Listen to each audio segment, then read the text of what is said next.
A Georgia judge believes prosecutors with the Office of Fulton County District Attorney Fani Willis are being unrealistic about their plans to prosecute former President Donald Trump and 18 co-defendants in less than 50 days, adding that testimony from 150 witnesses will alone cause the trials to take months longer than anticipated. Speaking at a hearing for former Trump attorneys Sidney Powell and Kenneth Casebro, Fulton County Superior Court Judge Scott McAfee told prosecutors, "It just seems a bit unrealistic to think that we can handle all 19 in 40-something days. That is our time estimate," prosecutor Nathan Wade told McAfee, adding that the prediction didn't include a likely lengthy process for selecting a jury, according to Politico. The prediction by DA Willis and her team also ignores the possibility that one of more of the 19 individuals could succeed in petitioning a federal court to take up their case and pull it from Willis's jurisdiction.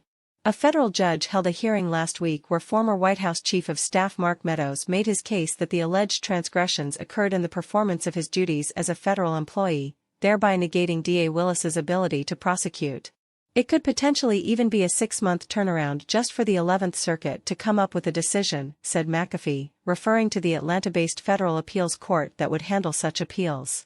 Lawyers for President Trump have claimed that an October 23 start date to the trial would not provide them nearly enough time to prepare an adequate defense.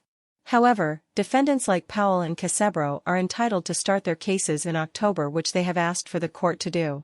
A defense attorney for Casebro portrayed prosecutors' effort to link the varied allegations under a broad conspiracy count as dangerously thin. "Before we know it, millions of people, literally millions of people, could have been charged in this conspiracy," lawyer Scott Grubman said. "Half of the United States took some act towards electing Donald Trump. If that were the only thing that mattered in terms of connecting these as a common conspiracy, there would be no rules of due process." President Trump has personally lashed out at DA Willis as a partisan Democratic prosecutor who is hampered by allegedly having an affair with a gang leader she later prosecuted. The president's attorneys have called the case desperation at its best, while Wills is swatting off a potential impeachment inquiry and federal oversight investigations.